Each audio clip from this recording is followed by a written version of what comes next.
Привет всем, с вами Катерина и наша еженедельная рубрика «Чего новости?». Новости Турции, туризма, а также турецких звезд. Прежде всего, мне бы хотелось поздравить каждого из вас с Новым годом. Мое пожелание каждому из вас – мечтайте, ведь мечты такая вещь, которым суждено сбываться. Ну и, конечно же, я желаю каждому из вас удачи, чтобы она сопровождала вас везде и всегда.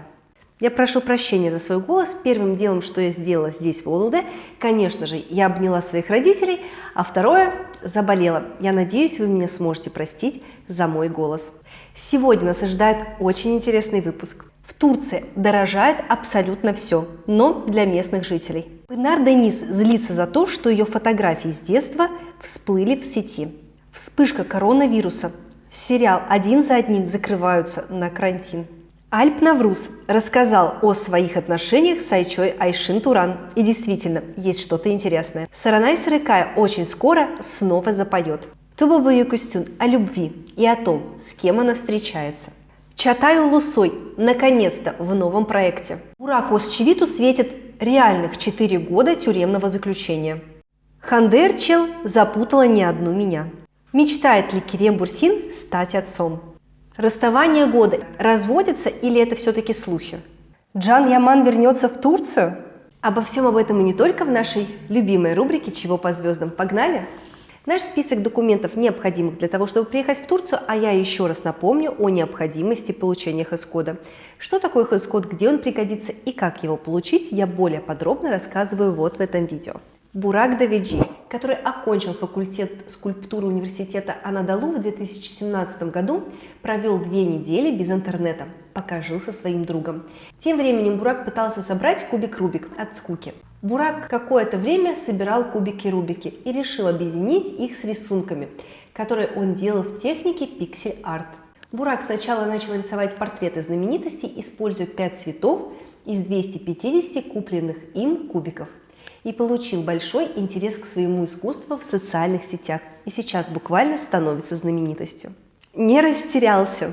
Эртан Айтерик, кабельщик по профессии, должен по долгу своей службы проводить от 10 до 12 часов на улице, соединяя кабеля. Чтобы не замерзнуть, он придумал очень простое решение. Он ходит на работу буквально в палатке. В палатке довольно тепло, так как я постоянно жгу кабеля. Надо взять на заметку. Представляете, здесь сколько людей стоит на улице и торгует. А вот ходили бы все с палаткой, может быть, не заболели бы, как я.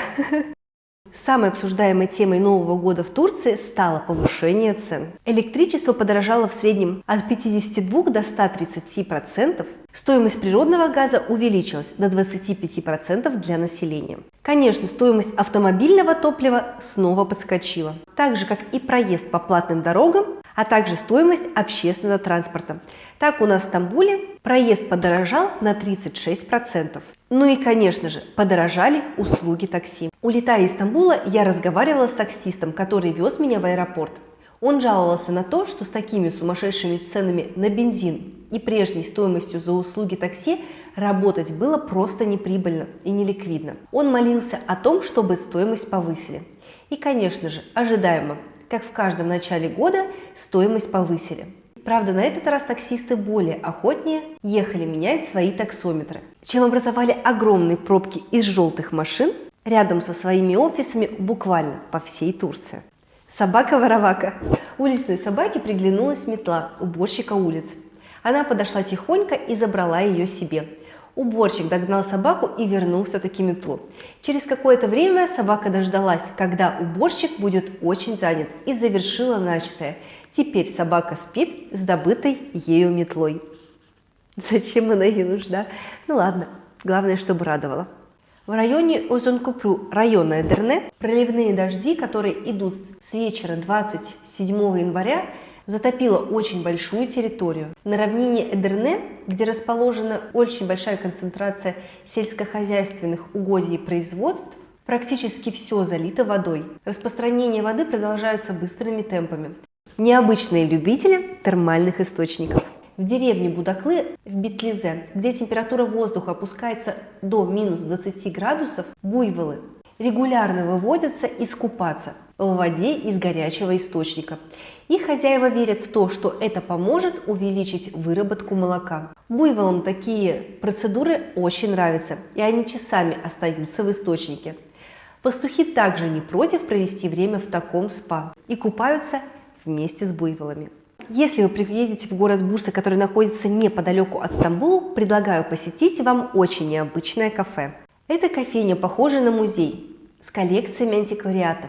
Посетители, которые пьют чай и кофе среди старинных вещей, совершают путешествие в историю.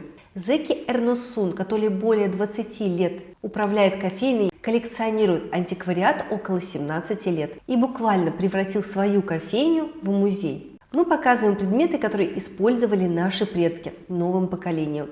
Когда гости приходят к нам, они очень удивляются и приходят снова и снова. А иногда приходят люди, которые хотят продать либо отдать мне свои антикварные изделия. Сохранились еще традиции. 63-летний Нильвин Пешман пытается сохранить традиционное ремесло ормана – ткачество тканей. На своем 150-летнем ткацком станке она ткет из шелковых нитей полотна, а из них уже изготавливает одежду и нижнее белье. И не только это, она также изготавливает салфетки, полотенца, скатерти для журнальных столиков и приданое для подружек невесты. Нивин со своим 150-летним ручным ткацким станком из соснового дерева проводит в своей мастерской по 3 часа в день, тем самым сохраняя мастерство, которым занимались ее предки на протяжении 300 лет. Особняк, который построили в Каракамыше, находился под властью русских в течение 40 лет после Османско-русской войны. Поражает всех тех, кто его видит. Выяснилось, что особняк, который, как считается, принадлежит Екатерине, жене русского царя Николая II, на самом деле был построен как реабилитационный центр для больного сына царя Алексея. Известный как охотничий домик Николая был построен в 1897 году. В охотничьем домике 28 комнат, и его площадь составляет 6500 квадратных метров. Царский охотничий домик был полностью деревянным, и при его строительстве не использовалось ни единого гвоздя. И, конечно, это очень сильно удивляет турецких строителей. Министерство культуры и туризма Турции уже провело тендер на реконструкцию особняка. А что же у нас творится там, на нашем звездном небосклоне?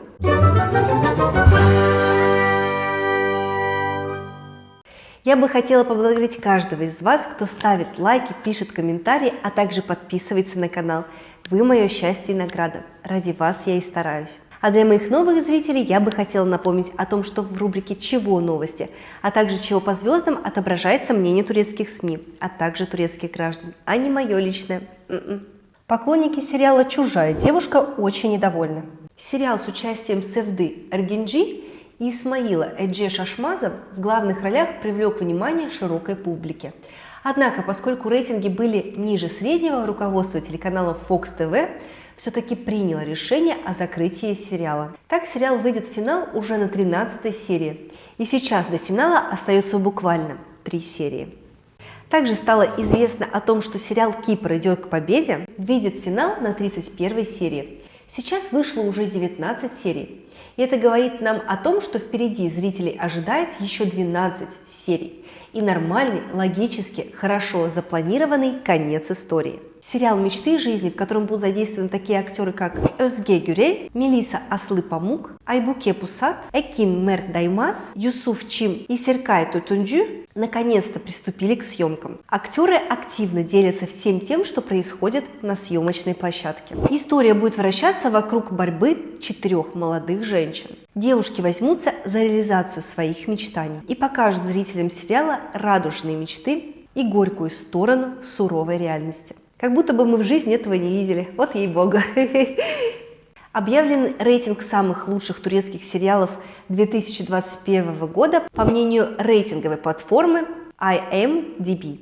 Почетное первое место в этом списке занимает сериал «Правосудие» с Пынар Денис и Каном Урганджиолу в главных ролях. На втором месте оказался сериал «Постучись в мою дверь». Странно, почему второе?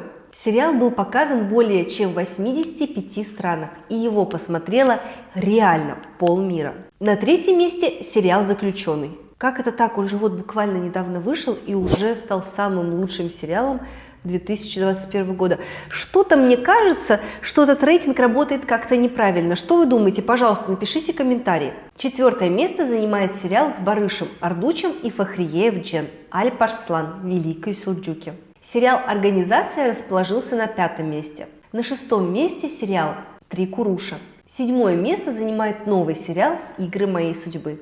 Зрители телесериала «Девушка за стеклом», который долгое время показывал очень хорошие результаты, начали жаловаться на то, что они устали от медленного развития сюжета, а также от постоянной плаксивости и влюбленности главной героини Налан, которая играет Бурджу Беренджик. Сценаристы не отвечают на данные претензии, и, скорее всего, конечно, они не поменяют характера главной героини. Напишите, пожалуйста, что вы думаете по этому поводу и согласны ли вы с турецкими зрителями.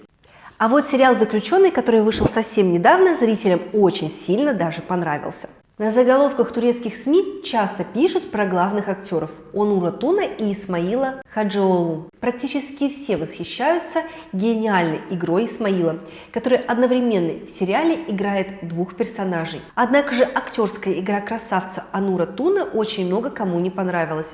Оно и понятно, когда зрители видят, насколько хорош Исмаил Хаджиоğlu, они громче критикуют Онура Туну. Вот что написал кинокритик уважаемой газеты «Миллиет» по поводу игры Онура Туны. Я сравниваю его с гитаристом, который не держит ритм в группе и ждут своего часа, чтобы сыграть соло. Он хорошо кричал, хорошо плакал в ответ, но мало действовал. Прокурор Ферат пока не выглядит убедительным. «Онур, я верю в тебя, бери себя в руки и играй как в последний раз». Цифровая платформа HBO Max готовится выкупить права на показ сериала «Правосудие». Все сериалы, которые перекупал HBO Max, имели огромный успех за границей. Я очень надеюсь, что Пынар Денис и Кан Урганджиолу станут известны на весь мир. Но они уже начинают пожимать первые плоды сверхпопулярности. На интервью с Хаканом Генсомном Пынар Денис сказала: когда женщина начинает становиться популярной, старые фотографии публикуются немедленно. Когда мы становимся старше, наше лицо меняется и, конечно же, худеет. Это не говорит о том, что все однозначно прибегают к пластике и ботоксу. Я злюсь на такое давление в этой индустрии. В общем, оставьте женщин в покое. Пусть выглядят, как они хотят. Пынар Денис сейчас говорит о вот этих фотографиях, которые буквально заполонили весь интернет. СМИ пишут о том, что Пынар Денис очень сильно увлеклась пластикой. Ну а что поделать? Это цена популярности. Кстати, помните ли, я говорила о том, что съемки сериала «Все о браке» приостановили из-за того, что у Gökçe Bahadır нашли коронавирус. Так вот, парень Пынар Денис, Иит Кираджи, который играет главную роль в сериале «Все о браке», заразил Пынар коронавирусом. Новый год они отпраздновали вместе на карантине. Сейчас Пынар чувствует себя уже лучше и буквально вчера написала в своем инстаграме о том, что она получила отрицательный тест на коронавирус. Но это не все. Сейчас буквально началась какая-то вторая волна коронавируса. Энгин Алтан Дюздан также заразился коронавирусом. Позже, когда вся съемочная и актерская команда сериала «Барбаросса» сдали тесты, оказалось, что второй главный актер сериала Улас Астепе и Джемре Гюмели также заразились коронавирусом. Съемки сериала «Барбаросса» решили приостановить. На этих двух сериалах, как парадоксально, дело не закончилось. На этой неделе стало известно, что один из ведущих актеров сериала «Три Куруша» Урас Кайгылароğlu во время новогоднего отпуска заразился коронавирусом. Сначала съемки отменять не хотели, однако позже стало известно, что два режиссера сериала также были заражены коронавирусом. Так что съемки пришлось перенести на неопределенный срок, как минимум на 2 недели. Поклонники Акына Конузю и актрисы Ойку Караэль на этой неделе были огорчены. Мало того, что сериал «Игры моей судьбы» из-за новогодней программы перенесли до 14 декабря, еще Ойку Караэль также заразилась коронавирусом, и съемки перенесут еще на 2 недели. Так что непонятно, когда же зрители смогут увидеть новую серию. Надеюсь, у них есть несколько отснятых эпизодов. Ну и последняя пара, я надеюсь, за наш выпуск, которая заразилась коронавирусом. Это Ханде Эрчел и Керем Бурсин. Информации пока немного. То, что они совместно заразились коронавирусом, говорит нам об одном, что они все-таки совместно проводят время. А к этому мы вернемся чуть попозже. Альп Навруз наконец-то раскрыл тайну этого года и рассказал, есть ли романтические отношения между ним и Айчой Айшин Туран. Действительно, очень много было написано по поводу нас. Мы с изумлением читали каждую статью вместе с Айчой. У нас сложились очень хорошие партнерские отношения. Как работа, так и дружба. Кроме того, мы начали экспериментировать и с другими отношениями, поэтому мы продолжаем. Мы встречаемся. Сейчас все идет очень хорошо. Мы счастливы. Наконец-то у нас есть еще одна пара. Энгин Акюрек добился международного успеха. Энгин победил в конкурсе самых стильных мужчин 2021 года. По мнению портала Tubi Global Fashion Network, который придерживается принципов этичной моды. Далее вас очень сильно удивит, но за Энгином Акюреком идет Джонни Депп, Орландо Блум, Дэниел Крейг, Киану Ривз, Уилл Смит и остальные. Представляете, какой Энгин Акюрек молодец? Поздравляю! Актриса Серенай Сарыкай на прошлой неделе вернулась в Стамбул из Аданы и сказала о том, что они закончили съемки сериала «Шахраман» для Netflix, и она очень устала. Нам было очень весело. Было хорошо находиться за городом. Мне очень сильно понравились съемки, и я надеюсь, все получится красиво. Дата выхода сериала мне пока неизвестна, но я знаю, что потребуется время на обработку. Вас ждет очень оригинальная работа. Я впечатлена этим проектом. Также стало известно, что Серенай Сарыкая снова примет участие в мюзикле «Алиса в стране чудес», в котором она играет ведущую роль. Для всех поклонников актрисы Tuba Büyüküstün. На этой неделе она была замечена со своими коллегами из сериала «Другой я» Седой Бакан и Серканом Алтунараком. Туба дала интервью. Она сказала о том, что съемки второго сезона сериала Netflix «Восход Османской империи» были закончены. Сейчас пока никаких проектов у меня нет. Туба постоянно сводит с Муратом Бозом и ее партнером по сериалу «Другой я», так как Туба постоянно выкладывает цитаты из книг со словами о любви. И многие СМИ, а также ее фанаты подумали о том, что Туба все-таки с кем-то встречается. Она ответила и на этот вопрос. «Я читаю много красивых и прекрасных книг, в том числе и о любви. Когда я встречаю что-то красивое, я хочу поделиться со своими подписчиками в Инстаграме. А почему бы и нет? По поводу «Занято ли мое сердце?» Мое сердце очень большое, и в нем есть очень много людей, но оно никому не принадлежит. У меня никого нет, и я ни с кем не встречаюсь. Непонятная ситуация происходит с сериалом «Зимородок» с Чатаем Улусоем в главной роли. Некоторые СМИ пишут о том, что Чатай Улусой настолько увлекся изменением сценария, что изменил даже название на «Нарядное пугало». Другие же СМИ пишут о том, что это абсолютно другой сериал. Тем не менее, уже вышел первый трейлер. Джем Карджи, один из самых амбициозных режиссеров мира турецких сериалов, стал режиссером «Нарядного пугала». Джем 6 раз был номинирован на премию за лучшую режиссуру в номинации «Золотая бабочка». На роль партнера Чатая Улусоя ранее предлагались Özge Gürel и Неслихан Атагюл. Однако имена обеих актрис не подтвердились. На данный момент переговоры ведутся с 5 актрисами. Хазал Кая, Бенсу Сарал, Айча Айшин Туран, Алиной Бос и Хавсанур Санджак Тутан. Однако самыми сильными претендентками на роль партнера Чатая Улусоя стали Алина Бос и Хавсанур Санджак Тутан. Надеюсь, очень скоро мы узнаем хотя бы сюжет этого сериала и кто же станет партнером красавца Чатая Улусоя. К радости всем поклонникам актрисы Берен Саад.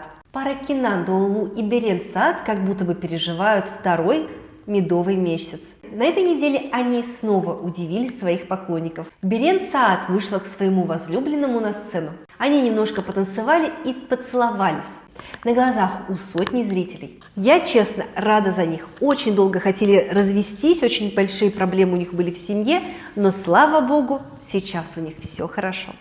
Помните ли, я вам рассказывала о том, что на Буракова с Чивита хотят возбудить уголовное дело за оскорбление работников на съемочной площадке сериала «Основание Осман». Более подробно я рассказываю вот в этих 2 видео. Пожалуйста, посмотрите, чтобы мне не повторяться.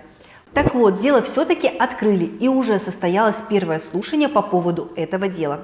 Бураку сейчас грозит 4 года и 1 месяц лишения свободы по статье «Публичное оскорбление группы людей».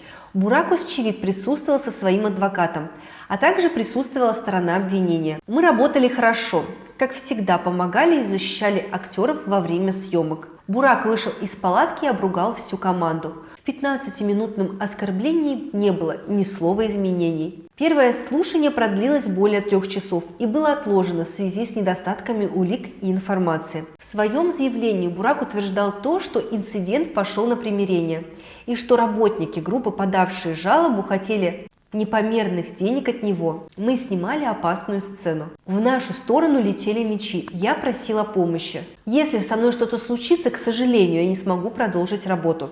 Я падал с лошади 3 дня подряд из-за того, что меры предосторожности не были приняты полностью. В другой сцене они сказали: «Ты не должен не издавать ни звука». На что я сказал: «Ваш долг не перекрывать мне дорогу, а защищать меня». Оскорблений с моих уст не звучало. Ибрагим Чаликол все-таки разводится со своей женой Михре. Об этом стало известно буквально перед Новым годом. Ибрагим заявил о том, что они очень долго с Михре пытались сохранить отношения и спасти их брак, но, к сожалению, этого сделать не получилось. И они обоюдно пришли к решению о том, что нужно развестись. Буквально несколько выпусков назад, вот в этом сюжете, я рассказывала о том, что турецкие СМИ писали о том, что Ибрагим Чаликол очень сильно сблизился с его подругой Бирдже Калай. И говорили о том, что Ибрагим уже сводит своего ребенка с новой мамой Бирдже. Однако Ибрагим отвергал такие слухи. Но тем не менее, да, оказывается, пара разводится. Но если честно, по ним уже давно было видно, что у них какие-то напряженные отношения. Пара долгое время не опубликовала совместных фотографий. Посмотрим, все-таки, может, ради сына, конечно, они продолжат отношения, но мне кажется, что уже обратного пути нет. Самое главное, чтобы все были счастливы. Как Михре, так и Ибрагим. Ну а самое главное, их сын Али. Очень много говорили о том, что Ханде Эрчел должна была сняться в сериале «Девушка за стеклом». На что она ответила: «Нет, ничего такого нет. Я уже сосредоточилась на фильме прямо сейчас. Были съемки 3-4 дня. Это был очень насыщенный проект. Мы приступим к работе над предстоящими фильмами. Вот почему я сейчас интересуюсь этим проектом». И если честно, непонятно, что она сказала, каким проектом, каким фильмом, пояснения она никакого не дала. Но она сказала о том, что ее поклонников в скором времени ожидает сюрприз. Скорее всего, Ханде займется производством собственного бренда. Бренд чего это будет, пока еще неизвестно. Может быть одежда, а может быть, конечно, ювелирных изделий. Но опять же, Ханде хранит по этому поводу молчание. Новогоднего отпуска она отправилась в Мардин. Она сделала вот эту фотографию перед зеркалом, на которой она была одета в кофту своей матери. Для Ханде сейчас настал очень тяжелый период. Она не может пережить смерть матери, и это уже длится не 1 месяц. Все чаще и чаще СМИ пишут о том, что Ханде Эрчел и Керем Бурсин расстались. Однако они никому не могут об этом сказать, так как у них уже есть договора с разными рекламными проектами. И им приходится поддерживать сказку о любви. Ханде уже не 1 раз спрашивали по этому поводу, и она отрицает. Репортерам же этого мало. Они решили спросить об этом близкого друга семьи, Есимин Озилхан. И она ответила на этот вопрос. Она сказала, что эти слухи не имеют никаких оснований, и у пары все хорошо. Керем Бурсин дал интервью для журнала «Алем» и ответил на очень интересные вопросы. Вы мечтаете стать отцом? Да, но мне кажется, что я старею, потому что я всегда хотел быть молодым отцом. Я очень этого хочу, но это большая ответственность. Меня пугает появление новой жизни в таком мире. Я не знаю, смогу ли я это сделать. Я бы очень хотел много детей. Одна из моих самых больших мечтаний – иметь детей на ногах, на голове и на руках. Но, как я уже сказал, меня беспокоит судьба человечества. Какой ты в отношениях? Я думаю, что я молодец. И смеется. Шучу, я реалист. В отношениях никого нельзя ограничивать и пытаться изменить другого человека, потому что тогда все происходит неправильно. Вы меняете человека. Затем вам начинает этот человек не нравиться. Тот новый, которого вы изменили. Затем этот же человек после расставания возвращается к своей сущности.